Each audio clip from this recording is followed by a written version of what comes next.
everyone মোৰ নতুন এটা মিনি ব্লগলৈ আপোনালোকক স্বাগতম জনাইছো কালি যেহেতু গণেশ পূজা আছিল তাৰ কাৰণে মই মিঠাই এটা বনাইছিলো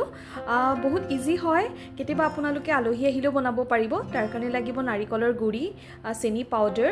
গাখীৰৰ পাউডাৰ দি পেলাই এনেকৈ মুঠি ল'ব দীঘলীয়াকৈ গাখীৰ দি মুঠিব তাৰ পিছত দুভাগ কৰি ল'ব আৰু আন ভাগত আপোনালোকে ফ্ৰুট কালাৰ দিব পাৰে মই অৰেঞ্জ কালাৰ দিছো আৰু